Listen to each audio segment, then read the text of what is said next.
Desde 2010, a Mimi atua como produtora de recursos de acessibilidade comunicacional e audiodescritora, roteirista e narradora. Já atuou em mais de 200 de projetos nas áreas de audiovisual, artes cênicas, música, artes visuais, museus, educação, editorial, internet, publicidade e política.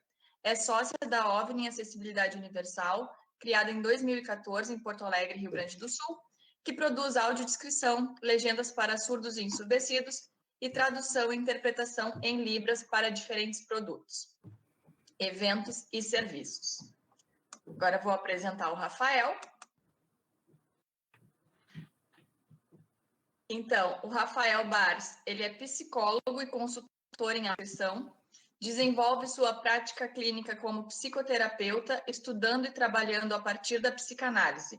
Atua na área de acessibilidade cultural desde 2016, realizando consultoria em audiodescrição para filmes e séries, espetáculos de teatro, shows musicais, exposições de artes visuais e museológicas e versões acessíveis de materiais pedagógicos, entre outras modalidades de produções artísticas e culturais.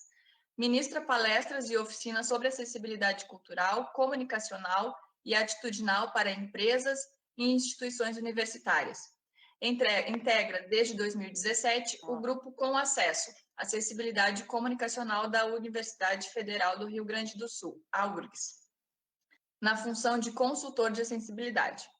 Em sua trajetória como consultor de audiodescrição, tem seus principais trabalhos desenvolvidos juntos às audiodescritoras Mimi Aragon e Kemi Oshiro, da OVNI Acessibilidade Universal, Letícia Soares, da Mil Palavras, Acessibilidade Cultural, e Liliana Tavares, com Acessibilidade Comunicacional, além de diversas outras parcerias com diferentes audiodescritores brasileiros. Dentre os seus trabalhos realizados, destacam-se as consultorias na produção de audiodescrição para o Festival de Cinema de Gramado, 2016, 2018 e 2019, e para os espetáculos de abertura das edições de 2018 e 2019 do Porto Alegre em Cena Festival Internacional de Artes Cênicas. Então, é com muita honra e com muito prazer que estamos aqui para ouvi-los compartilhar um pouco da experiência de vocês. Mimi e Rafa, a palavra é toda de vocês. Boa noite. Boa noite, obrigado. Boa noite, Desirê, obrigada. Vamos aproveitar, Rafa, e vamos fazer aquele exercício da descrição que a gente tinha combinado? Vamos nessa. Vamos nessa. Então, eu estou no escritório da minha casa, do meu apartamentinho. Eu vou aproveitar que eu estou aparecendo só do peito para cima e eu vou dizer que eu não sou gordinha, que eu tenho o rosto redondo só. Mas eu tenho cabelo grisalho, curto, eu estou usando óculos, tenho a pele branca, bem branquinha, olhos castanhos, estou de óculos de grau, porque já tenho mais de 40 anos e eles me ajudam assim de perto. Estou com fone de ouvido grande no ouvido e estou com casaco preto. O Rafa, meu amigo, está na sala da sua casa. Acertei, Rafa? Tem uma cortina de renda fechada por trás dele. O Rafa é branco também, tem os olhos azuis, tem os cabelos encaracolados, estão um pouquinho compridos. A gente está fazendo o figurino quarentena de cabelo, né? Deixando crescer. E ele está com uma camisa listrada em branco e preto. Tá pequenininho, mas eu espero ter acertado. Tem azul junto aqui. Opa, é tricolor. Eu queria... Posso, Rafa? Vai lá. Eu queria, em primeiro lugar, agradecer ao UFPEL, a Desirê, pelo convite. É um privilégio a gente estar aqui num espaço aberto por uma universidade pública para celebrar a acessibilidade, a cultura, o conhecimento, a ciência, tão desvalorizadas nos tempos de hoje. Quero agradecer também aos colegas que estão partilhando seu conhecimento aqui no seminário, especialmente a Lívia Mota, que vai estar por aqui, que há 10 anos me apresentou o universo da audiodescrição, que está em permanente expansão e que redefiniu o caminho, o rumo da minha vida. Quero agradecer também aos amigos que já passaram ou vão passar por aqui, o Jefferson Fernandes, a Patrícia Dornelles, a Francisca Miquelon, a Jennifer Cucci, a Célia Souza, o Eduardo Cardoso como apoiador e os demais palestrantes. Ao meu colega, meu amigo, meu irmão, Rafael Braz, pela parceria aqui e em outros muitos desafios, tantos desafios. Também a minha sócia e minha irmã Kemi Oshiro, que está longe, está lá no Canadá, mas é o apoio fundamental para a atuação da OVNI hoje, e ao público que está aqui, que acompanha o seminário, pelo interesse e a paciência de nos escutar e estabelecer essa troca que a gente pretende que seja bacana para todo mundo.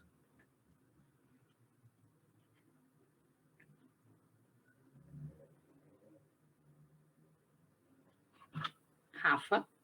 Eu faço minhas as palavras da Mimi, né? Eu acho que agradeço muito ao convite, né, da Universidade Federal de Pelotas, da Desirê, por essa oportunidade, enfim, para a gente poder falar sobre audiodescrição no teatro, os trabalhos que a gente vem desenvolvendo há alguns anos, né, que eu venho fazendo consultoria para a OVNI, para a Mimi, para a Kemi também, mas trabalho mais diretamente com a Mimi, e faço minhas as palavras da Mimi, que citou tanta gente importante, tanta gente boa e tanto profissional, essencial, né, fundamental para a audiodescrição. Maravilha. A gente está bem acompanhado, né, irmão? Estamos bem aqui. Eu queria começar dizendo que quando eu aceitei o convite da Desirê para essa conversa sobre AD no teatro, a primeira coisa que me veio à cabeça é que a gente está falando de um gênero artístico que, de um modo geral, como toda a produção cultural nacional, vem sendo vilipendiado, vem sendo violentado, e com a pandemia também está sendo submetido a uma hibernação sem data para terminar. A gente não sabe quando é que termina isso, né? O teatro, para mim, eu acho que para a maioria das pessoas é uma catarse estética, é uma catarse sensorial e é fundamentalmente a arte do encontro, né? É uma arte viva, é pulsante, é potente, é orgânica, é física. E a acessibilidade é a ponte que a gente constrói para ampliar essas possibilidades, né, desse encontro. Então, quando o teatro é condenado à morte por inanição, a gente está dinamitando também essa ponte que a gente tem construído tão duramente aí ao longo das últimas décadas. Vá lá. Eu acredito sinceramente que é o nosso papel defender com intransigência a cultura, a arte, o teatro, porque é disso que que os audiodescritores vivem, e é a liberdade da arte que, para mim, pelo menos na minha visão, que mais se assemelha à liberdade que a gente defende para quem precisa da audiodescrição, da acessibilidade, para ser cidadão pensante e se desenvolver plenamente.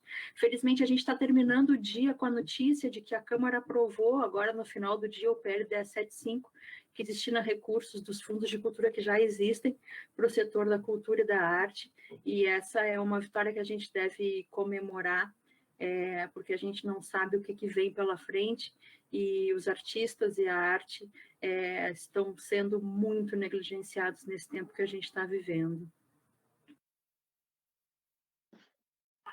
Sim, nesse período de isolamento social, distanciamento social, esse setor, né, da arte e do entretenimento presenciais, né, o teatro especialmente, a gente não sabe quando que isso vai retornar, né? A gente tem conversado e costumo dizer que talvez seja a última área a retornar, né? Depois que tudo isso for, enfim, normalizando, se é que existe normalidade, mas quando tudo for possível retomar as atividades do teatro, como que vai ser possível e quando que vai ser possível, a gente não sabe.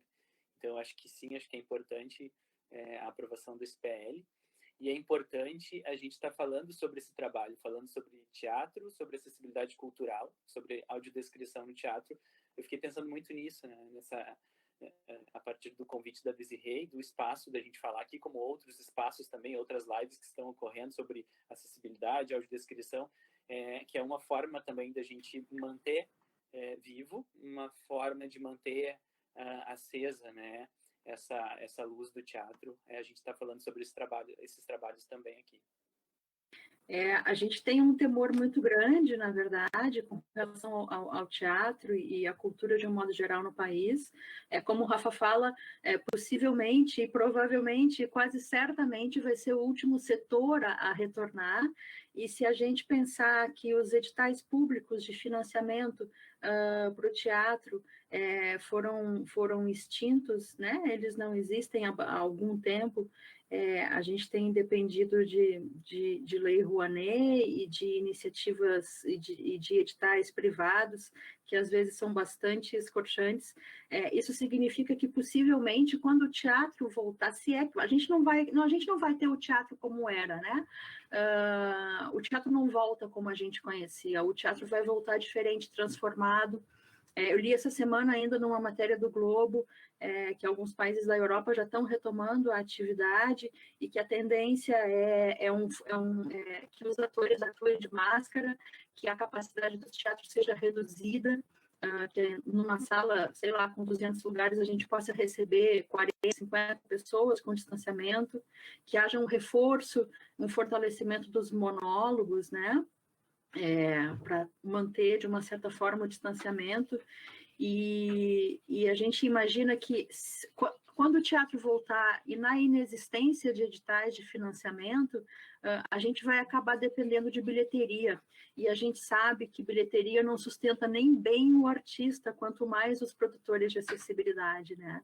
Então, a gente tem que ter essa preocupação e, mais uma vez, evocar esse nosso compromisso, essa nossa responsabilidade na defesa, num sentido mais restrito do teatro, porque, enfim, a gente precisa disso, né? Defender a cultura, defender o pensamento crítico, defender a autonomia, defender o nosso desenvolvimento como pessoas. E também pensando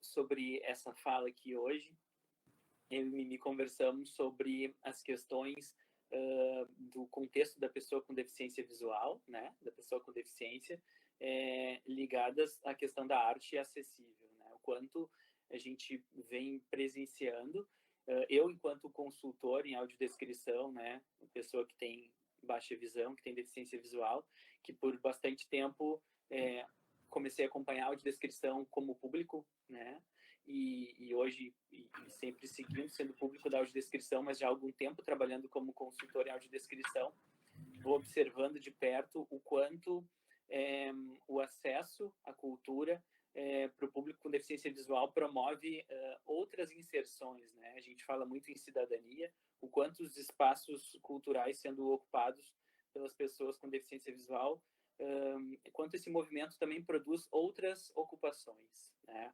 O quanto a movimentação do público com deficiência visual indo ao teatro, seja nos encontros das turmas, dos grupos de amigos com deficiência visual, se reunindo antes, indo para um almoço antes de ir para o teatro à tarde, saindo para um happy hour depois da apresentação de teatro, e, enfim, estando nos lugares, ocupando os espaços, consumindo na cidade, né?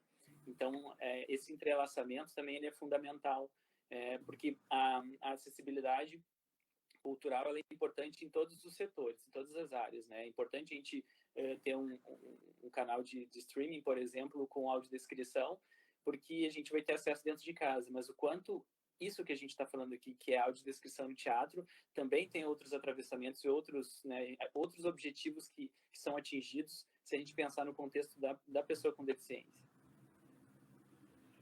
Exato, Rafa. E aí, pensando em tudo isso, pensando na nossa trajetória, esse ano eu estou completando 10 anos de audiodescrição, e eu sou a pessoa mais feliz do mundo com a minha profissão, com o meu ofício. Eu me encontrei aqui, pensando nessa caminhada, toda nessa trajetória, desde o início, a gente já produziu audiodescrição para espetáculos cênicos das naturezas mais distintas que vocês conseguem imaginar. A gente fez espetáculo para adulto, a gente fez espetáculo para criança, a gente fez espetáculo em palco italiano, em teatro de arena, a gente fez teatro de rua, a gente teve a sorte de levar a AD para o interior do país. A gente levou espetáculos para Roraima, para o Acre, para o Maranhão, para o Pará, para a Bahia, para o Mato Grosso, para Tocantins. A gente já fez a AD fechada, a gente já fez a AD aberta, a gente já fez a AD narrada por audiodescritores profissionais, a gente já fez a AD narrada por atores,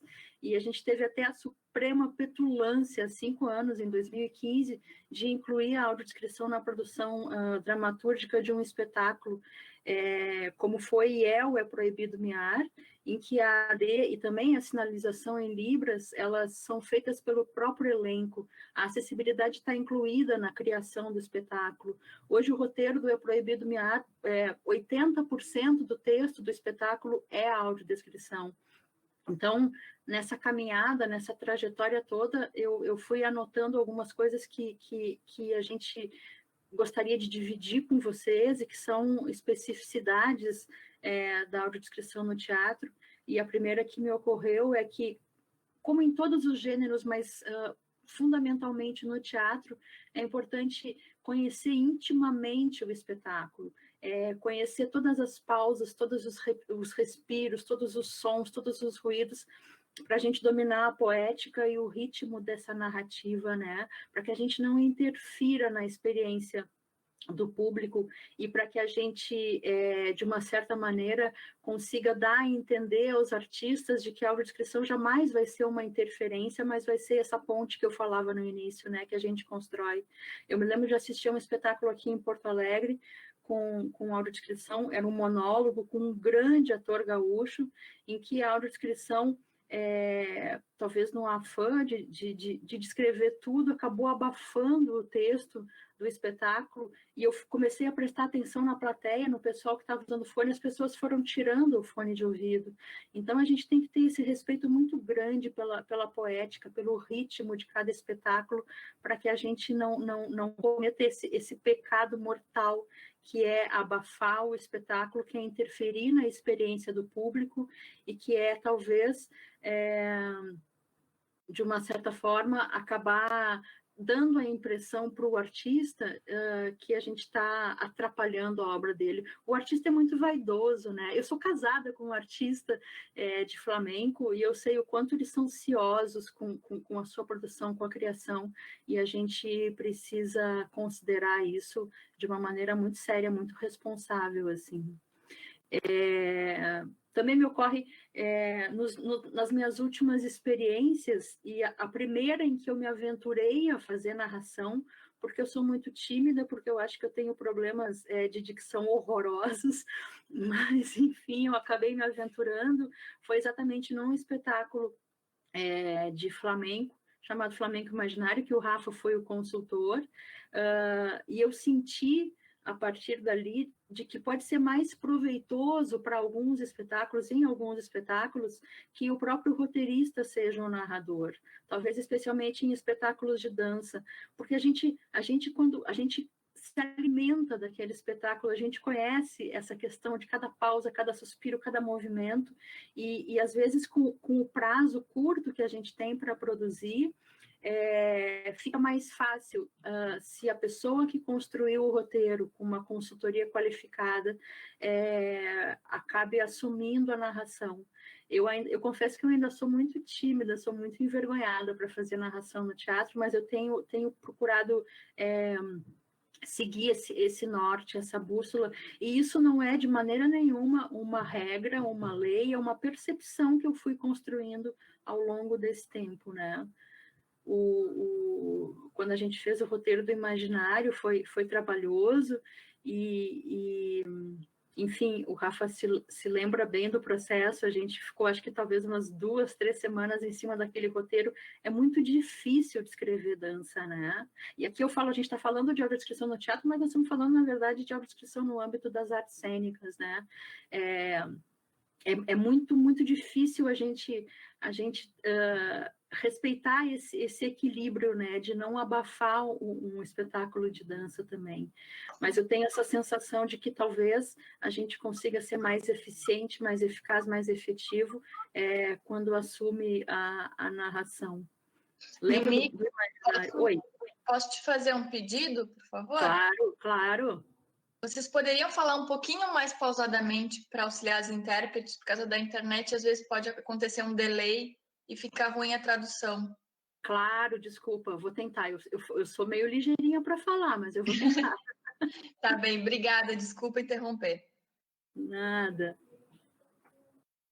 Rafa, algum comentário a respeito dessas experiências? Sim, a questão do Flamenco Imaginário, né? Eu acho que o que me ocorre, pensando no meu papel enquanto consultor, esse desafio de trabalhar com a dança, né, sendo traduzida para o público com deficiência visual, né, ter suas imagens, né, os seus movimentos traduzidos, e no caso do flamenco imaginário, com uma narrativa, né, uma história, e precisar justamente ter esse cuidado, como tu trouxe, de não atropelar a obra, né, de respeitar a obra, ou seja, raros diálogos, uma narrativa visual e musical, que precisa ser respeitada, que precisa ser usufruída pelo público, todo o público, né? Então, quer dizer, o público com deficiência visual vai receber as informações pelo fone de ouvido, as informações através da audiodescrição, mas essa audiodescrição não pode poluir esse ambiente, não pode poluir a fruição da obra. Então, isso eu acho que foi um grande desafio, porque eu me lembro de ficar preocupado em encontrar a todo momento, né, e tanto lendo e relendo o roteiro e discutindo contigo, eu lembro a gente buscando esse equilíbrio entre não perder o fio da história na narrativa e poder propiciar que o público com deficiência visual acompanhe o que está se desenrolando e que possa interagir, né, com a obra no momento da apresentação, e ao mesmo tempo sem que fosse maçante, sem que fosse enfadonho mesmo, e sem atropelar, né, sem atrapalhar a fruição sonora do espetáculo. Exato, eu acho que é o nosso grande desafio, assim, eu sempre tive muito medo de fazer dança, por isso, porque é um desafio semântico até, né, e poético, porque se a gente começar a descrever todo o movimento que o bailarino faz, que o bailaor, no caso do flamenco imaginário, flamenco imaginário é um espetáculo de flamenco para crianças, que não tem só os elementos do flamenco, mas tem também um pouquinho de texto, é um espetáculo híbrido entre dança e teatro. E nessa experiência, especificamente, a gente conversava, na semana retrasada passada, eu e o Rafa, a gente participou de uma live da Del Puerto, que é a escola e a companhia de flamenco que produziu esse espetáculo. A gente falava da necessidade que a gente sentiu de, nas notas introdutórias, na abertura, falar, trazer para o público esse conhecimento de uma arte que não é nativa do Brasil, né? Tem muito elemento visual no flamenco, mas também é preciso respeitar os sons do flamenco. É um gênero de dança, uma arte, uma linguagem artística que fala muito, né? A percussão, a guitarra, o cante, o sapateado dos bailaores, eles fazem uma percussão no corpo o tempo inteiro e esses sons precisam ser preservados. E a gente fez uma longa nota de abertura explicando esses elementos, né, trazendo ao conhecimento, jogando luz nesses elementos, e também as questões estéticas do figurino, dos bailaores, enfim. Então, foi uma experiência diferente das que a gente já tinha vivido até então. Mas voltando um pouquinho nessas percepções que eu venho pontuando ao longo do caminho, também me ocorre que o teatro é o gênero que coloca o audiodescritor mais na corda bamba possível, porque a gente, em princípio, tem a segurança do roteiro previamente produzido, né, e cuidadosamente produzido, mas o teatro é vivo, é orgânico, a possibilidade do improviso está ali presente o tempo inteiro. E a gente não pode ficar com o olho grudado no roteiro, porque alguma coisa vai acontecer de diferente. E todo dia acontece alguma coisa diferente. Quando a gente fazia um espetáculo chamado A Menina do Cabelo Vermelho, que é um espetáculo para crianças, e foi uma opção da companhia, do grupo, fazer audiodescrição aberta, o que é um risco enorme também, porque a gente se expõe, né? O público todo está ali escutando a audiodescrição. Numa das apresentações, numa das sessões, a atriz caiu e se machucou feio. Ela caiu de costas, ficou um tempo sem ar, parada, assim, e foi uma suspensão no teatro e a gente precisou dar essa informação, né? Porque durou muito tempo, inclusive, até ela voltar.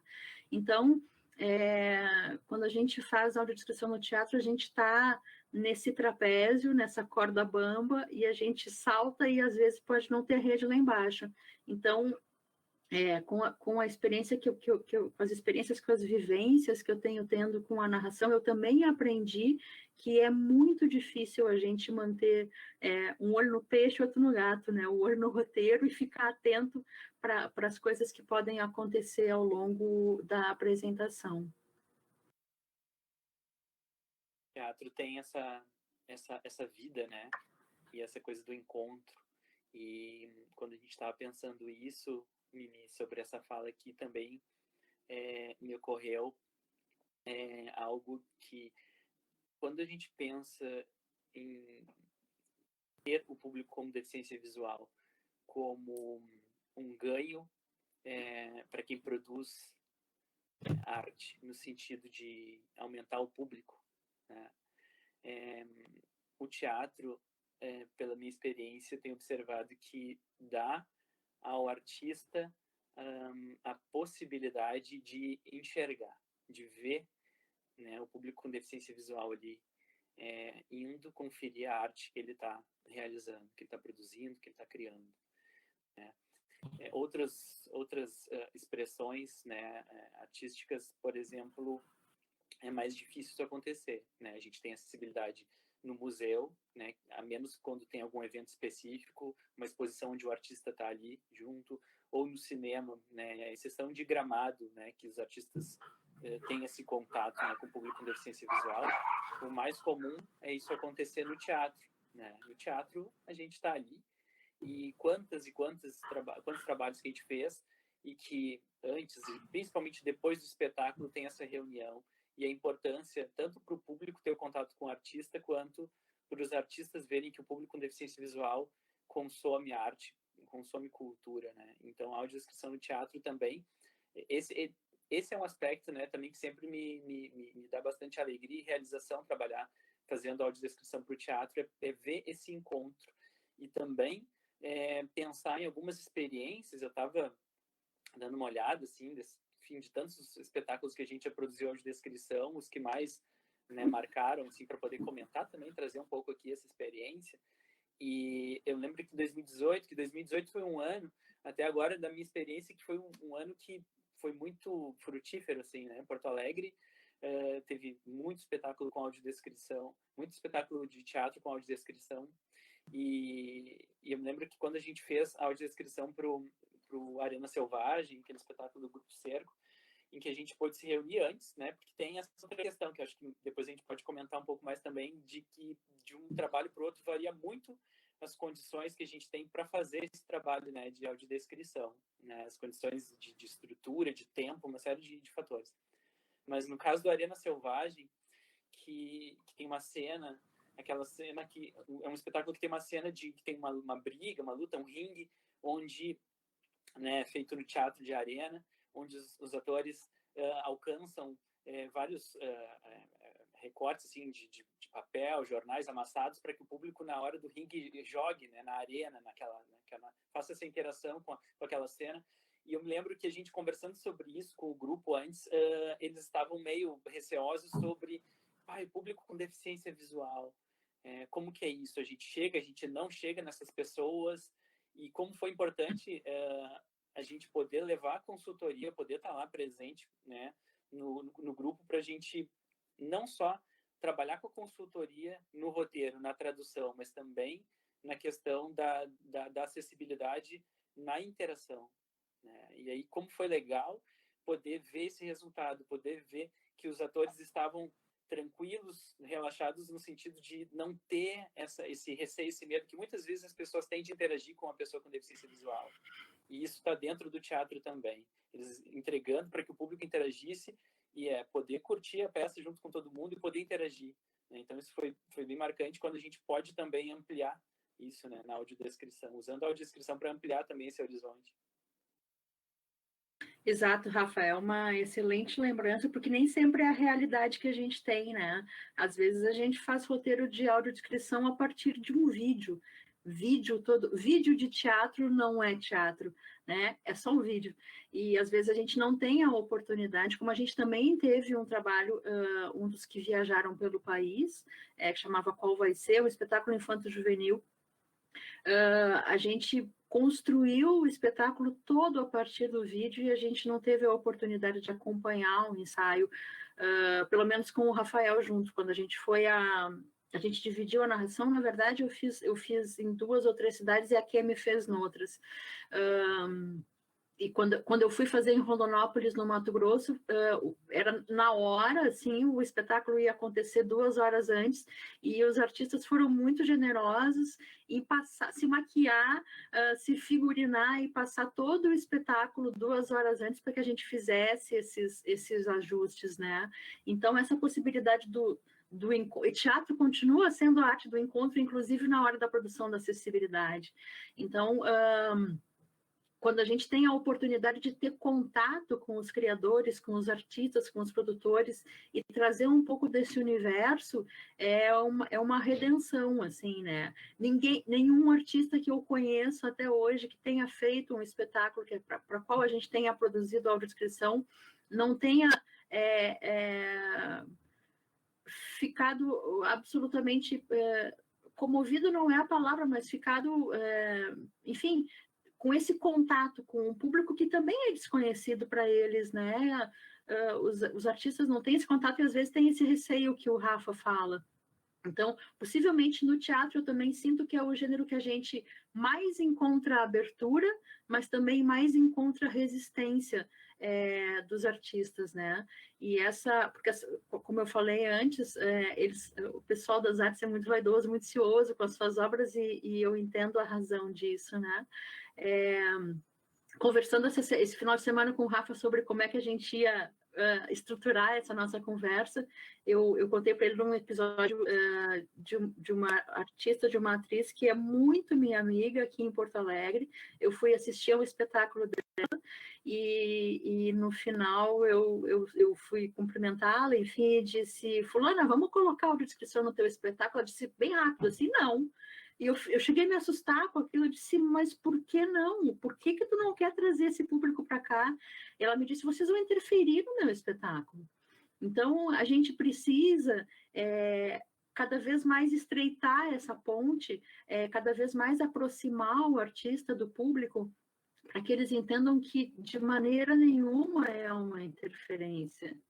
Quando a gente reclama que não existe, quando a gente reclamava há alguns meses que não existia público no teatro, pensar que a gente tem esse número enorme de pessoas dispostas a irem ao teatro desde que haja acessibilidade, a gente resolve um pouquinho do problema do produtor, né? Que às vezes os espetáculos são feitos para 10, 12, 5 pessoas.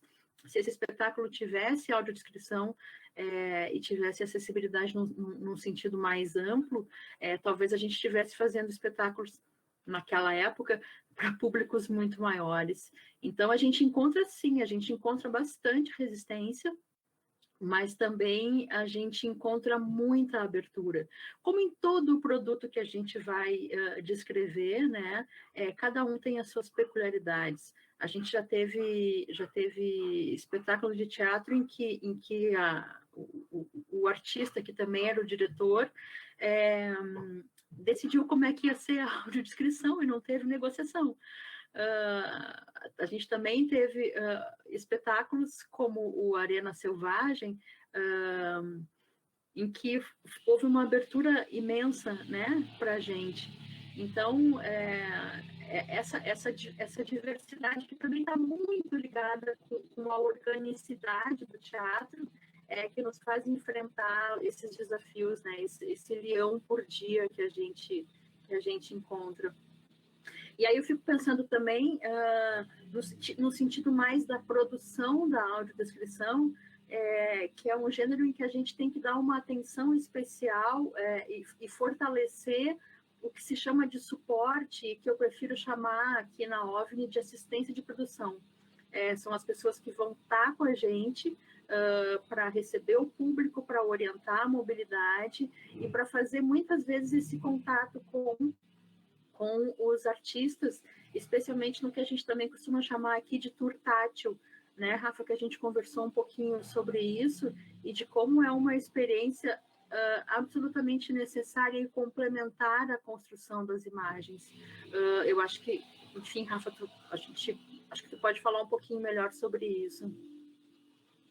Sim, eu acho que isso, quando a gente fala do tour tátil, me faz pensar, antes disso, na questão ampla de que a audiodescrição ela não substitui a falta de visão, né? Ela não substitui a visualidade. A gente traduz, mas sabendo que tem limite, tem uma limitação e que algo sempre vai ficar de fora.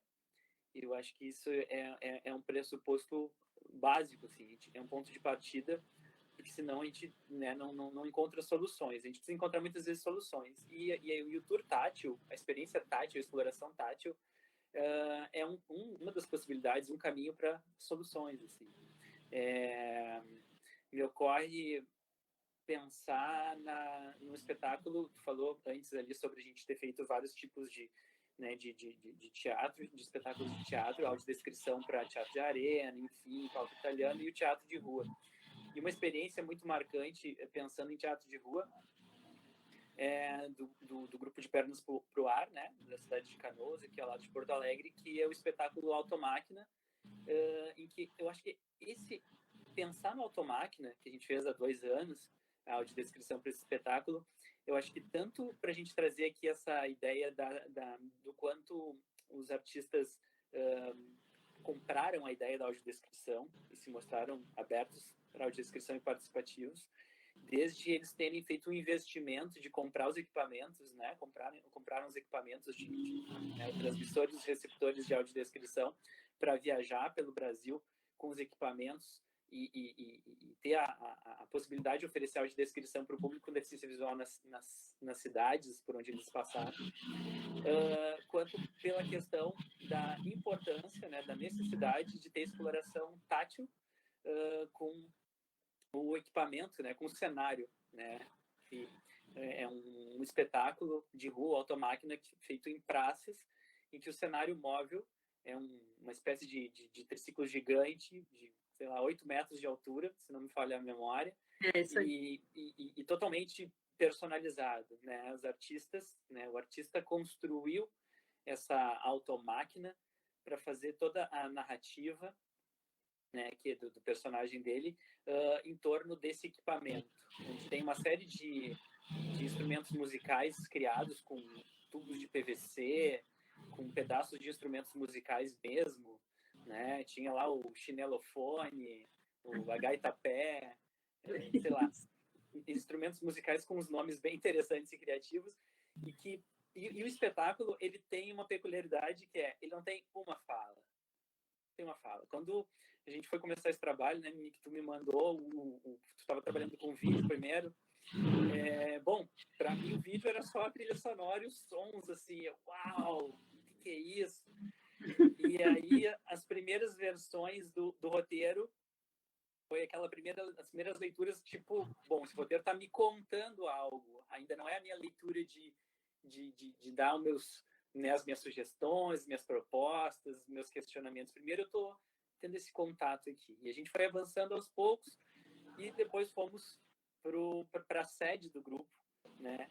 Em algumas visitas, algumas segundas-feiras à noite lá nos ensaios, e eu podendo fazer a exploração da automáquina, né? Eu como consultor entrando na automáquina, conhecendo os instrumentos, mexendo, tocando e pensando, fazendo essa exploração e essa observação para contribuir na minha experiência, né, enquanto pessoa com deficiência visual, enquanto consultor em audiodescrição, poder levar esse olhar, né, para a construção das palavras, né, que traduzem essas imagens.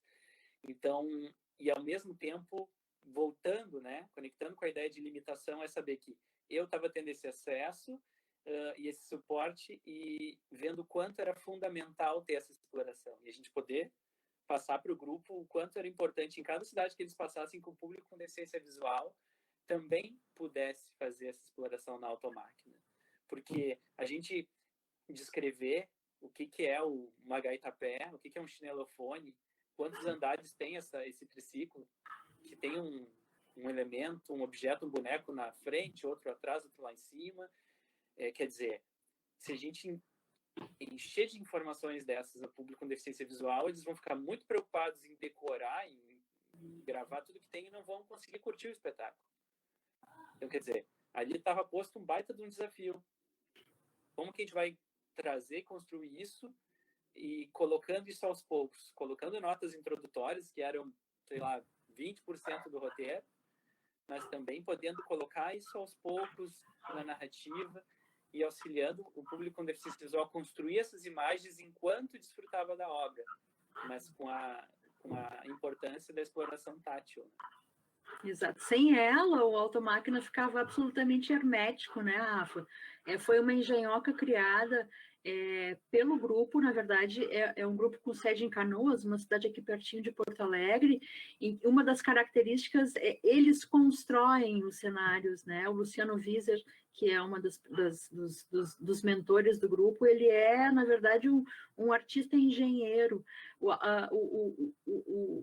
A traquitana do Automáquina é absolutamente diferente de tudo que existe, né? E, ao mesmo tempo, esse cenário é o personagem da peça, é com quem o Luciano interage o tempo inteiro. E ele é estranhíssimo, é diferentíssimo. Se a gente não consegue fazer aliar a exploração tátil com a audiodescrição, vira uma coisa esquisitíssima, assim.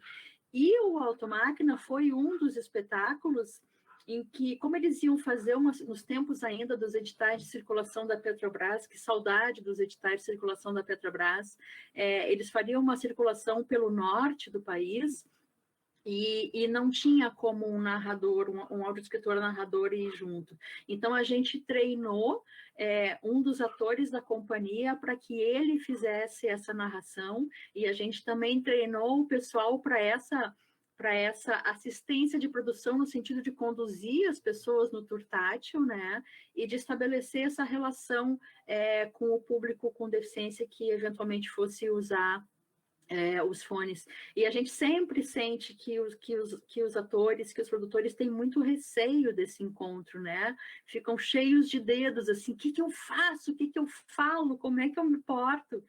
E esse também é um dos nossos serviços agregados que é indispensável, que é fundamental, assim. Trazer esse universo para os realizadores, né? Para os artistas. Sem isso, a experiência fica incompleta, não fica como deve ser a construção das imagens e o relacionamento, o encontro que a gente falava no início, ele não é completo, e aí não funciona. Exatamente. E quando a gente estava lá conferindo, acompanhando os ensaios e trabalhando com eles, também isso estava incluído nessa questão da interação, porque nós estávamos ali como se estivéssemos numa apresentação deles numa praça, e aí eu estava ali. Eu me lembro que teve um dos ensaios que eles até convidaram uns amigos que tinha uma menina com deficiência visual, se não me falha a memória, que ela estava ali junto, e eles, né, o Luciano ali nessa interação, e o quanto ele também estava experimentando enquanto um ator, interagindo com o público com deficiência visual também.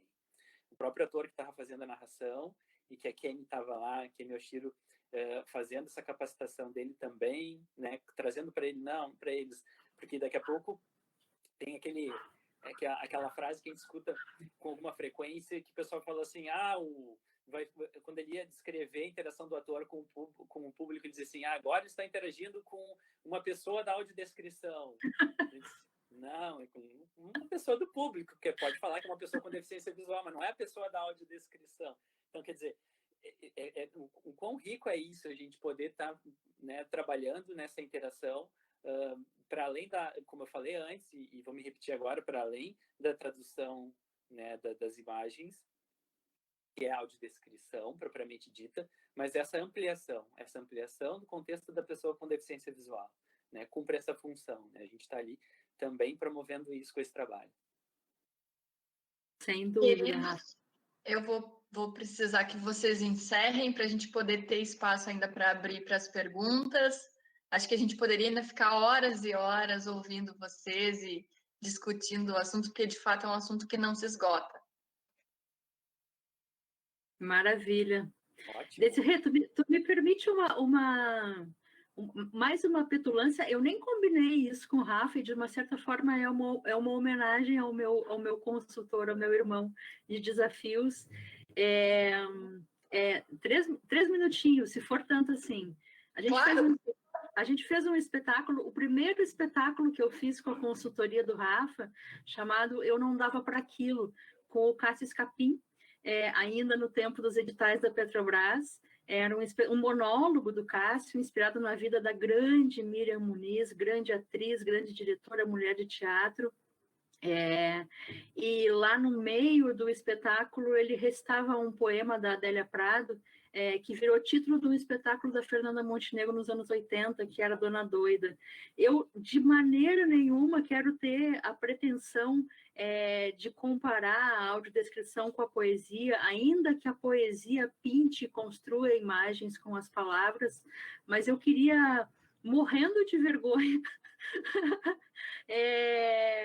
trazer esse poema para vocês. Talvez alguns de vocês conheçam, mas eu fiquei pensando nele hoje porque ele também fala das coisas que a gente vem vivendo no Brasil, fala da passagem implacável do tempo, da loucura, da nostalgia, do que nunca mais vai ser igual, da censura, da repressão, do despertencimento, da rejeição, um paralelo muito vivo com o que a arte, o teatro e os artistas vivem hoje no Brasil.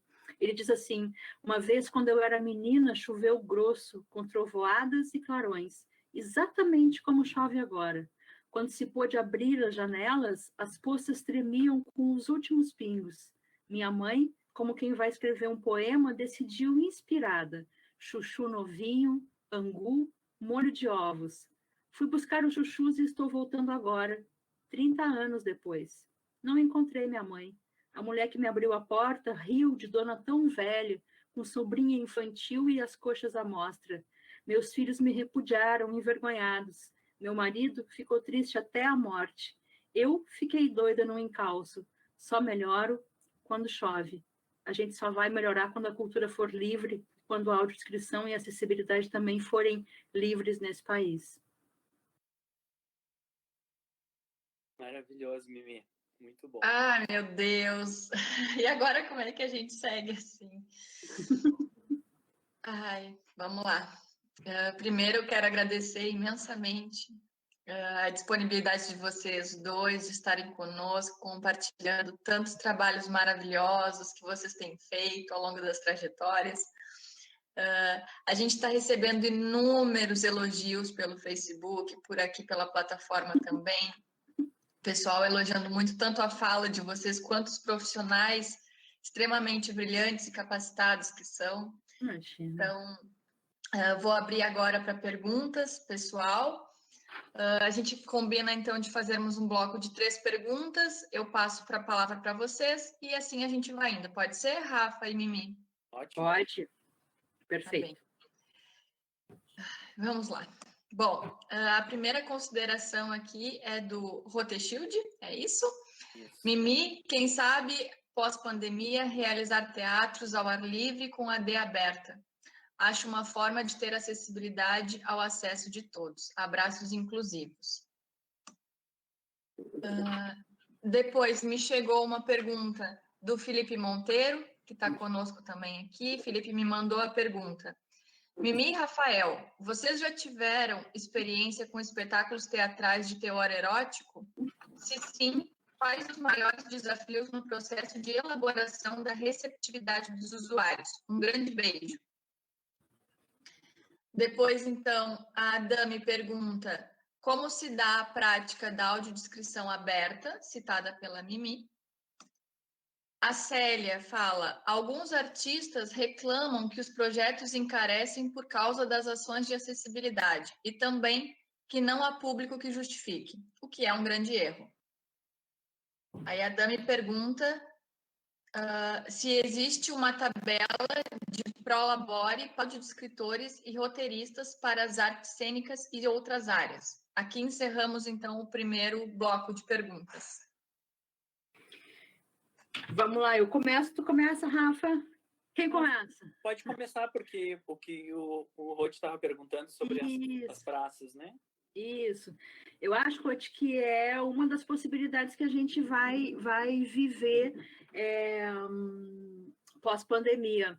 Eu não sei se exclusivamente com a AD aberta, porque eu acho que eu tenho, embora eu já tenha feito isso, eu tenho muito cuidado, e vou aproveitar já responder a pergunta, eu não lembro do nome da pessoa, desculpa, sou uma senhora idosa já. Eu acho que a gente pode fazer audiodescrição na rua com um bom equipamento, como foi o caso do Automáquina, mas sem dúvida nenhuma a gente vai ver uma explosão de espetáculos de rua e sem essa limitação de ser uma AD aberta. A audiodescrição aberta é aquela em que o público todo que está na sala está escutando, a gente não usa os fones de ouvido, não usa a cabine, a gente, pelo menos na experiência que a gente teve, a gente usava um amplificador de voz, um microfone, né? Então, a gente está descrevendo o espetáculo e está todo mundo escutando essa descrição. Eu acho que ela não é aplicável a alguns gêneros de espetáculo. Eu acho que ela se aplica mais a espetáculos destinados ao público infantil, porque acaba funcionando como uma camada adicional da narrativa. E muitas vezes isso pode ser perturbador para quem não tem uma intimidade com a audiodescrição, né? Eu acho que é uma possibilidade, mas deve ser uma possibilidade muito bem pensada, muito bem avaliada, assim. No caso do É Proibido Miar, que é essa experiência que a gente tem em que a acessibilidade está inserida na dramaturgia do espetáculo, é uma experiência de AD aberta, mas é uma experiência de um tratamento criativo da audiodescrição.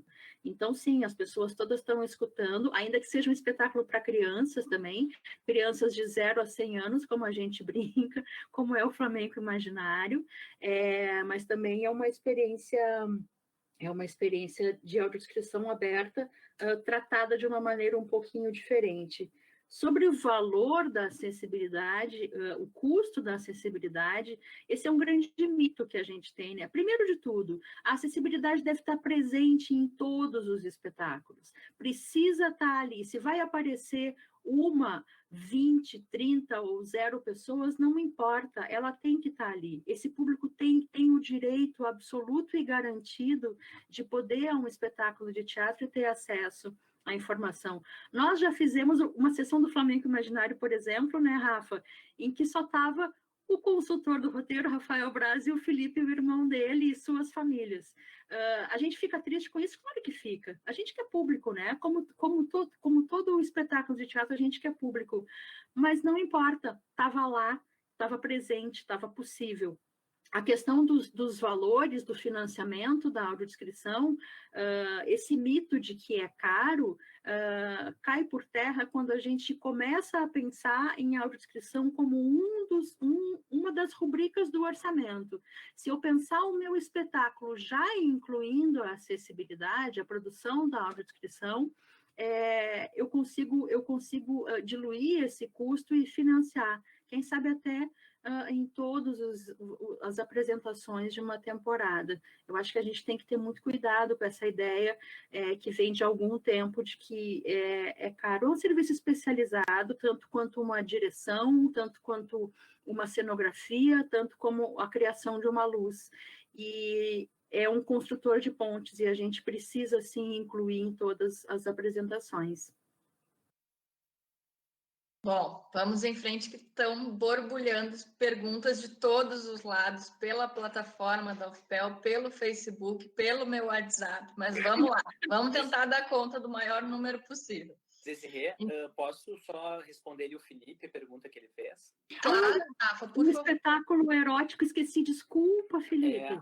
Não, tranquilo, Mimi, até para a gente, né, poder trocar um pouco sobre essas perguntas, assim. Primeiro, eu acho que, só antes, voltando um pouco na questão da AD aberta ali, eu concordo contigo, Mimi, que não se aplica a todos os espetáculos, né, embora possa ser uma alternativa. E eu acho que tem um ponto interessante que a gente precisa falar, que a AD aberta também tem algo de... nem sempre vai ser adequado para o público sem deficiência visual, que vai estar ali junto, conferir o espetáculo com audiodescrição, porque assim como o público com deficiência visual precisa e tem direito a acesso via audiodescrição, o público sem deficiência visual também, né, pode e precisa também poder conferir ali o espetáculo sem ter audiodescrição, que pode chegar com complemento para alguns públicos, mas como interferência e incômodo para outros também, né? Então, acho que isso é importante. E sobre a pergunta do Felipe Monteiro, eu, na minha experiência, não estou lembrando necessariamente algo da ordem do erótico que a gente tenha feito. Eu lembrei de algumas experiências no teatro envolvendo a questão do nu, a questão, né, dos corpos, da exposição, mas não com uma conotação erótica necessariamente, né? E sim com outra forma de expressão, outra comunicação, o Arena Selvagem. Exato. E mais recentemente, o texto do Nelson Rodrigues, dos 7 Gatinhos, que a gente fez agora em dezembro, recente, e com o nu, né? E eu, embora não seja de conotação erótica, eu acho que é importante falar sobre a importância da audiodescrição, não censurar, não cortar, não entrar com pudores em cima da tradução, né? Da acessibilidade do espetáculo, e a gente poder falar, a gente usar, de novo, e como sempre, respeitar a obra. Como que a obra tá mostrando isso para o público vidente, esse nu? Como que esse nu está sendo apresentado? Que palavras serão mais adequadas para essa apresentação, né? Ao mesmo tempo, igual antes, quando a gente estava falando da exploração tátil lá no Automáquina, e que eu falei sobre a importância de construir essas imagens, a gente respeitar a importância do público poder sonhar a obra também, não ir para a concretude, nem para um lado nem para o outro, nem com exagero e nem com falta. Então, isso se aplica para todos os espetáculos e no nu também, né? A gente deixar esse espaço para que as pessoas possam também fantasiar e sentir ali o clima, a atmosfera do espetáculo, mas sem falta de informação, né? Sem pudores. Eu não sei, Mimi, se tem algo a acrescentar nesse sentido desses espetáculos, da pergunta do Felipe. Foram as duas lembranças que eu tive, e muito diferentes entre si. No Arena Selvagem era uma conotação do nu, não tinha uma conotação sexual, mas tinha nu frontal do elenco inteiro, e a gente tinha que descrever na medida do possível, porque aquilo causava um impacto no público, né? E a gente respeitou o texto original na hora de descrever esses corpos. E já no 7 Gatinhos, que na verdade foi uma montagem de um grupo aqui do interior do Rio Grande do Sul, que se apresentou na Casa de Cultura Mário Quintana, o texto do Nelson é cru, né? O texto do Nelson Rodrigues é para isso. E aí a gente se permitiu um pouco mais usar uns termos um pouco mais populares, vamos dizer assim, para descrever essa nudez. E aí sim, aí tinha uma conotação sexual, sim, tinha sexo nas cenas, né? E aí a gente acabou optando por usar uma linguagem um pouco mais crua, como o próprio texto indica. Exato. Então vamos lá. Como eu falei, tá difícil gerir as perguntas surgindo por todos os lados. Vamos lá. A pergunta da Lia Emi, do Facebook. Parabéns pelo trabalho e pela apresentação, muito obrigada. A pergunta: já fizeram audiodescrição para pessoas com surdo-cegueira que usam fala ampliada, aparelho auditivo? Conhecem algum bom equipamento que isole o som de alguma forma para atender as pessoas com deficiência auditiva, os oralizados que usam o resíduo auditivo? A outra pergunta, então, aqui, é a consideração da Eliana Franco. Obrigada, amei ouvir o Rafa também pela primeira vez. Pontos importantíssimos sobre a audiodescrição ao vivo. Acho que o narrador para teatro é um pouco como o intérprete simultâneo. 50% para saber o roteiro e 50% para ter a personalidade para lidar com imprevistos do espetáculo ao vivo. O que acham? A Liliana Tavares, queridos Rafa e Mimi, amei ouvir vocês falarem destes trabalhos riquíssimos e dedicados que vocês fazem. queria saber um pouco como foi a recepção das pessoas com deficiência no espetáculo que se chama, se não me engano, O Gato Mia. Esse que a AD estava inserida no script. Então, aqui fechamos mais um bloco. Vamos em frente. Vamos lá. Lia, eu nunca tive essa experiência, não sei se o Rafa já teve, da gente receber no público pessoas com surdo-cegueira. Teria que estudar para poder como contemplar isso. Se não me engano, existe um equipamento chamado aro magnético, que eu também nunca vi funcionar. Nós moramos numa província, gente, Porto Alegre é pequenininha, lá no final do mundo, a gente tem pouco recurso, enfim. Então, tem recursos tecnológicos que a gente não tem por aqui, nunca viu. Mas eu acho que esse aro magnético talvez cumpra essa função. Em ambientes fechados, imagino. Mas estou falando isso de uma maneira bastante leviana, porque realmente desconheço. Eu também não tenho essa experiência também. Quem sabe a gente vai ter em algum momento, pós-pandemia. Eliana, querida, que bom que tu está por aí. Eu concordo absolutamente contigo. Sim, a gente é metade narrador e metade tradutor simultâneo. Por isso essa sensação de corda bamba que a gente sente, né, de estar ali com um olho fixo no palco e outro no roteiro e tentando estabelecer esse equilíbrio. É um exercício difícil demais, mas a gente, com a prática, a gente vai desenvolvendo esse olhar e esse cuidado.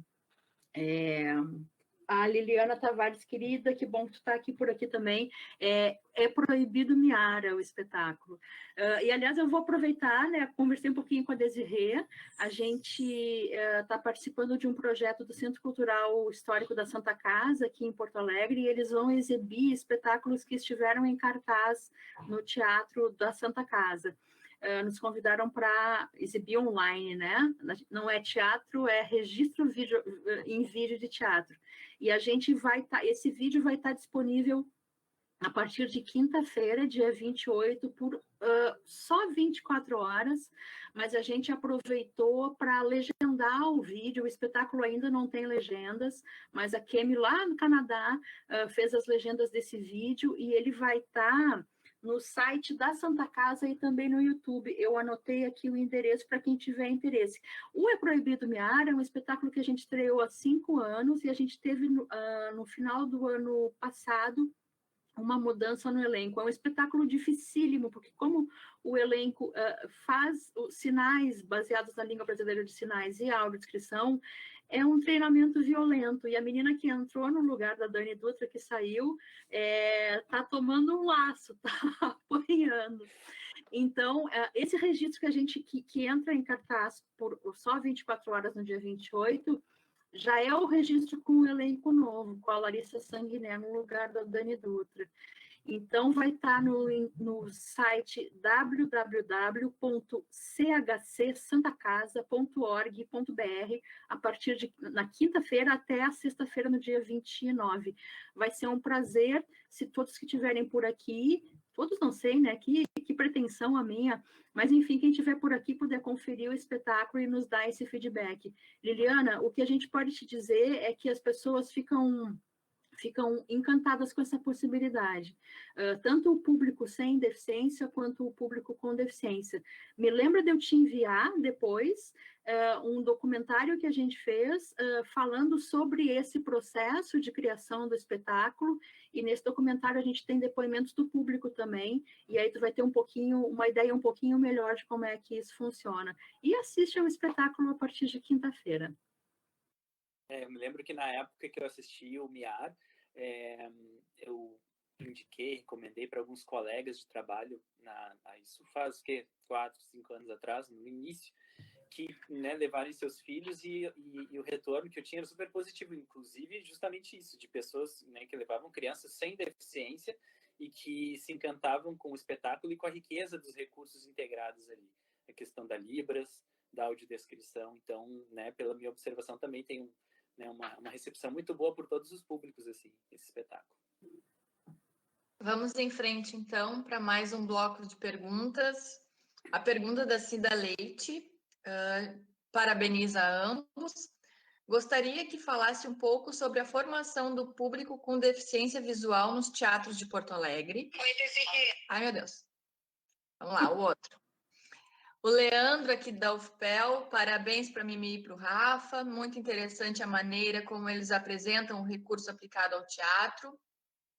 Eu, como usuário da acessibilidade por meio da audiodescrição, percebo o quanto é importante oferecer esse serviço nos espetáculos teatrais, principalmente para que haja uma movimentação cultural entre as pessoas com deficiência que se beneficiam mutuamente na convivência entre pessoas com e sem deficiência, além de terem a oportunidade de socializarem em outros ambientes, como bares, cafeterias, lanchonetes, restaurantes, até chegarem ao teatro.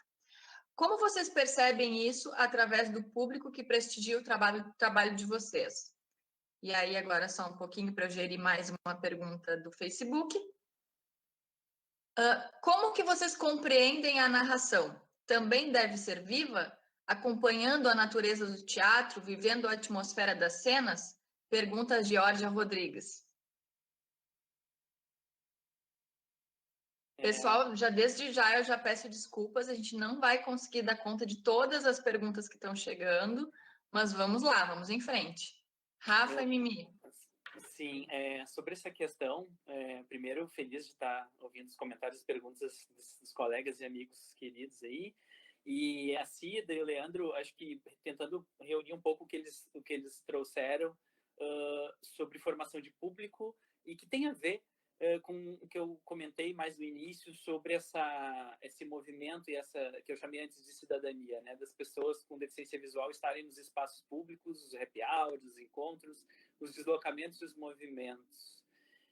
A gente tem um grupo no WhatsApp aqui que se chama Interação com Audiodescrição, onde tem os audiodescritores gaúchos ali no grupo e o público com deficiência visual que mais está presente, e o grupo tem crescido com o passar dos anos, onde a gente faz a divulgação dos eventos e no grupo o pessoal faz também as combinações, vamos em tal lugar antes, vamos depois, vai ter happy hour. Então tem uma movimentação bem interessante ali através do grupo, uma ampliação, uma formação de público, uma ampliação, né, de interações, né, amizades, inclusive. E a Cida pôde experimentar um pouco disso quando ela esteve aqui em Porto Alegre, ela veio do Rio de Janeiro no início desse ano, em fevereiro, se eu não me engano, e estivemos juntos no museu, né, ela perguntou assim, o que eu posso fazer em Porto Alegre esse final de semana? É um final de semana que tinha teatro com audiodescrição em Porto Alegre. Estivemos juntos e fomos ao museu também conferir exposições acessíveis e a gente conversou um tanto sobre essa movimentação. Então, a formação de público passa também pelo movimento ativo de quem produz audiodescrição em buscar essas pessoas, né? Eu estou sempre fazendo essa movimentação de divulgação, de convidar para o grupo, de buscar muitas vezes as pessoas que não interagem muito no grupo e, quando a gente tem oportunidade, buscar um contato, Facebook, WhatsApp, entrar em contato com essas pessoas, né? Como foi esse exemplo da Cida mesmo quando ela estava aqui. Ela não é daqui, estava aqui de passagem, eu já fui lá, vamos no museu na sexta, vamos no teatro no tal dia. E assim a gente foi indo. Assim como o Leandro, que questiona, que comenta, né, essa ideia também dos espaços em que a gente vai ocupando. O Leandro, seguido, né, vem de Pelotas aqui para Porto Alegre e muitos espetáculos que a gente comenta aqui, a Mimi esteve conosco presente, né? E eu acho que a questão da Georgia, deixa para a Mimi falar sobre a narração. Georgia, eu acho que a escolha do tom da narração sempre passa pela natureza do espetáculo, pela poética e pela narrativa do espetáculo.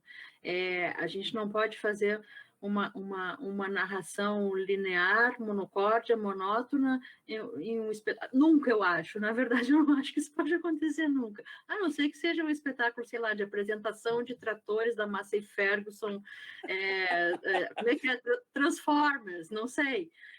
Eu acho que a gente, assim como a construção do roteiro deve respeitar essa intenção, essa poética e o ritmo do espetáculo, a narração também, ela é complementar, né?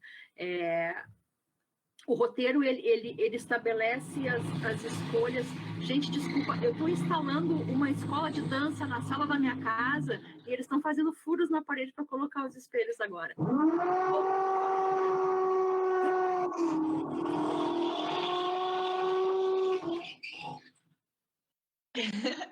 Faz parte. É na parede que está na minha frente aqui. Enquanto o roteiro ele estabelece as escolhas verbais mais adequadas, como a gente falou ali na questão do nudo, dos espetáculos, a narração ela vai ditar essa intenção, essa vontade. Eu sempre acho que uma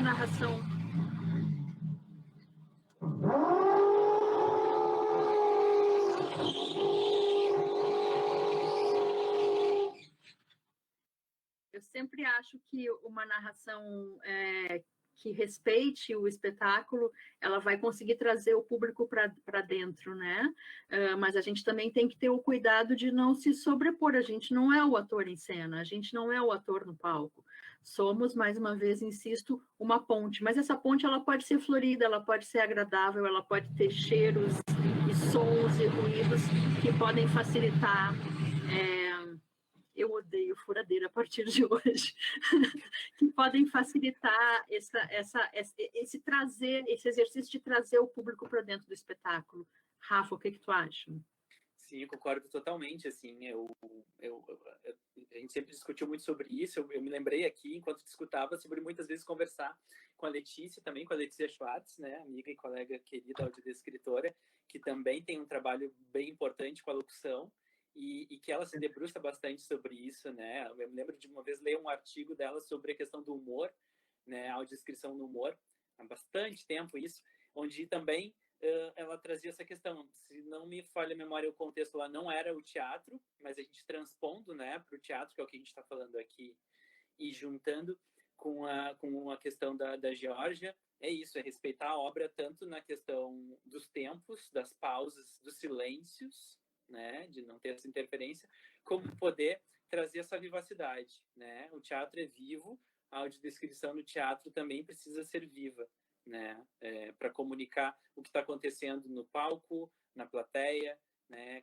esses dias a gente estava conversando sobre isso, sobre a interação dos atores com o público e o quanto isso é importante, enquanto o público sem deficiência visual observa essa movimentação, como o restante do público interage, e o público com deficiência visual também precisa ter essa notícia, e a narração também dialoga com isso, a narração ela precisa ser próxima, ela precisa conversar com esse público para não ser algo distante, formal e impessoal, muitas vezes mecânica, né? Então ela é viva.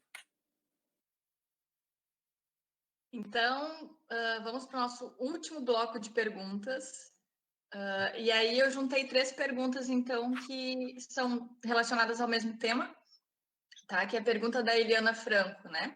Das pouquíssimas vezes que fiz o roteiro de audiodescrição para dança e tentei fechar o roteiro com os coreógrafos, percebi que eles não conseguiam verbalizar seus movimentos, o que tornou minha tarefa mais desafiadora ainda. Como é esse diálogo com o coreógrafo da dança / diretor da peça? Aí a pergunta da Maria de Fátima Ângelo, do Facebook. No espetáculo de dança, você costuma falar dos movimentos e também contextualiza a história que os bailarinos estão representando? Tem um tempinho também para o público com deficiência visual ouça a música? E aí a última pergunta, então, da Roseli Garcia. Vocês costumam elaborar um glossário com as notas introdutórias no caso da dança? Desculpa, eu estou anotando para não esquecer. Eliana, nem sempre a gente tem... Eu sou uma privilegiada porque no caso do Flamenco Imaginário eu tinha coreógrafa em casa e ela me ajudou bastante com relação a essa construção. Quando eu comecei a estudar, eu acho que o primeiro espetáculo de dança o roteiro do primeiro espetáculo de dança que eu fiz era um espetáculo de dança contemporânea. E como eu tinha muita paura desse gênero, eu li um pouco do Laban, das notações de corpo do Laban, que foi um teórico da dança nos anos, não sei agora, eu vou falar errado, sei lá, 20, 30, não sei. E aquilo me ajudou bastante. Eu acho que essa troca com o criador é sempre muito rica, especialmente na dança, que é uma linguagem muito subjetiva, que tem uma poética própria, e se a gente puder fazer essa troca, tanto melhor. Fátima, sem dúvida nenhuma, a gente tenta aliar a descrição do movimento físico em si e se permite um pouco de metáfora, né, e um pouco de interpretação daquele movimento. Tem uma cena no Imaginário, eu estou insistindo no Imaginário porque é o espetáculo de dança mais recente que a gente fez, em que os dois personagens, eles são levados pelos amigos que estão em volta deles a um ritual de enamoramento, de sedução, né? Eles dançam um para o outro, os movimentos são românticos, então a gente tem que trazer esse clima também, né? Tu compartimentar, fazer uma descrição estanque de movimentos, ela é pobre, ela não traz o conjunto daquela cena, daquela intenção, daquele espetáculo. Então, acho que também é fundamental que a gente consiga se permitir, numa medida razoável, fazer essa interpretação e trazer um pouco dessa linguagem metafórica e poética. A furadeira continua participando da nossa conversa aqui. E a pergunta da Roseli, desculpa, eu acabei não anotando. Socorro. A pergunta da Roseli era com relação às notas introdutórias. Sim, a gente mencionou isso um pouquinho com relação ao Flamengo Imaginário também, né? Às vezes um espetáculo de dança tem uma... Desculpa, a furadeira me fez eu me perder. Se a gente puder trazer um pouco desse universo nas notas introdutórias, tanto melhor também. No Flamengo Imaginário a gente fez isso, né? A gente falava da caracterização das bailaoras, a gente falava dos palos flamencos, que são os ritmos, né? Do conteúdo estético dos figurinos, tem elementos muito próprios, tem as peinetas, que são os pentes que as bailaoras usam no cabelo, tem um elemento visual que é muito recorrente, que são os lunares, que são as estampas de bola do vestido, os vestidos rodados, enfim. A gente explicava um pouquinho também de como é que funcionava o sapateado, que parte do pé tocava no chão e que som fazia, né, para ilustrar esse tipo. Então, se a gente puder trazer um glossário razoável e não maçante, eu acho que a gente enriquece o nosso roteiro. Exatamente. Antes eu tinha comentado algo no sentido dessas perguntas, que os tempos, a questão de deixar permitir a fruição da música sem atrapalhar, né? Que é algo que também a gente acabou não comentando hoje, mas as nossas experiências também em audiodescrição para shows musicais, que tem sido um outro aprendizado, um outro desafio. Verdade. E aí uma exigência maior ainda de dar esse tempo para fruição. Mas na dança, né, e a música, consequentemente, ali, que acompanha, também permite isso, respondendo a uma das perguntas ali, e mantendo, né, o público informado do que está acontecendo para enriquecer essa experiência. E com relação às notas introdutórias e esses detalhes, esses glossários que a Roseli pergunta, é o que a Mimi falou, e uma coisa que também a gente sempre fica em cima disso, de tratar isso com uma sutileza também, de não ficar enfadonho, não ficar maçante, e não sobrecarregar de informações também o público com deficiência visual, porque senão a gente cai naquela ideia assim do tipo, nossa, o público com deficiência visual vai receber essa, entre aspas, aula no início, vai acumular essas informações, né, vai armazenar e ao longo do espetáculo vai consultando essas informações que aprendeu há 5, 10, 15 minutos para entender a obra. Não. Então, o roteiro precisa dialogar com esse glossário, não só de maneira, vamos dizer assim, consultiva, tem que ser interativa. A gente faz notas introdutórias, mas pegando o imaginário, lá pelas tantas, o Flamengo Imaginário, esse espetáculo, né, que a gente está falando, lá pelas tantas, numa determinada cena, poder falar também que a personagem tal está com aquela roupa, que tem os lunares, aquelas bolas na roupa, aquelas bolinhas, tal, fazer esse resgate, fazer esse jogo, né, com a narrativa, com a audiodescrição, buscando essas referências e criando essas pontes, né, essas conexões para quem está acompanhando o espetáculo pela audiodescrição também, porque senão fica dissociado, né? Então a gente precisa conectar essas informações e essas imagens. Perfeito, Rafa. Então, pessoal, agora só os últimos comentários. A Patrícia Lourenço Desirê, eu estou encantada, tudo isso é mágico. Sou professora do IFE Sertão Pernambucano, Campo Salgueiro, e temos um museu de ciência e, junto com uma bolsista, lançamos um projeto para a FACEP de tentar deixar o que temos acessível. Estou aqui encantada, mas também com medo da grande responsabilidade. A audiodescrição vai além do meu humilde conhecimento e, falando da arte e da cultura, estou sem palavras. E aí continuam muitos elogios para vocês, excelentes apresentações, muito bons, maravilhosos. A Chayane coloca: como recém-graduada em teatro licenciatura, fico feliz de ouvi-los. E a vontade de montar alguma peça com acessibilidade só aumenta com o exemplo de vocês. Muitas ideias passando pela cabeça. A Josefina de novo. A Josefina também está querendo fazer espetáculo de teatro com audiodescrição. Te liga, Desirê. A Josefina aparecendo aqui atrás da minha cadeira. E aqui, vou deixar ela comigo aqui, então. Então, ela parabeniza vocês pelo trabalho. E eu acho que, assim, de fato, para a gente fazer o encerramento, alguém comentou aqui no chat que a gente está em home office, né? E que é sempre importante lembrar isso. E que, estando em home office, essas coisas como a gata na frente da webcam aparecem, a furadeira também aparece aí. Então, faz parte nesse novo contexto que nós estamos vivenciando, né? Assim como também a situação da imprevisibilidade das tecnologias. Então, no momento que, às vezes, a plataforma acaba caindo, acaba não dando conta, né? Então, isso tudo faz parte desse novo contexto que a gente está vivendo. Então... A Josefina está passando de novo atrás dela. Josefina está na minha cadeira. Josefina está atrás de mim na minha cadeira. A qualquer momento ela vai saltar aqui e isso me dá medo, porque ela é complicada. Mas, pessoal, então eu queria, Mimi e Rafael, agradecer imensamente a disponibilidade de vocês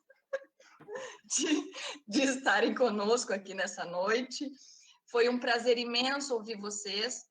Acho que todos os comentários e várias perguntas que a gente não conseguiu dar conta, né? Porque, de fato, é um tema é um tema que também não se esgota, né? É um tema que a gente poderia ficar horas aqui falando. Então, agradeço imensamente, em nome da Pró-Reitoria de Extensão e Cultura da UFPEL, a participação de vocês no nosso Seminário Internacional de Acessibilidade Cultural. Muito obrigada. Eu que agradeço. Se confirma o que a gente sempre sabe em momentos assim. A gente aprende muito mais do que leva a conhecimento e sai reenergizado, sai renovado. Eu vou confessar para vocês que hoje eu tive um dia muito difícil, ontem também foram dias dificílimos, eu fiz uma força muito grande para estar aqui hoje, mas muito obrigada pela energia, muito obrigada, Desirê, por esse convite. Que coisa boa a gente poder estar numa universidade pública falando sobre isso e que a gente fique cada vez mais forte e que tudo isso vai passar. Tudo isso mesmo. Obrigada pela energia de vocês. Obrigada mesmo. Também quero agradecer muito, Desirê, a Universidade Federal de Pelotas, que é uma cidade que eu adoro. Estou com saudade. Depois de passar a pandemia, eu vou aí visitar. Eu também adoro. Venham, voltem. Agradecer a todo mundo que teve, enfim, o interesse e a paciência de nos escutar, de nos assistir, e feliz por ter aí a audiência e a interatividade de tantos colegas, amigos, profissionais maravilhosos e tantas outras pessoas que a gente não conhece, mas que de alguma maneira a gente conseguiu estabelecer pontes agora essa noite, né?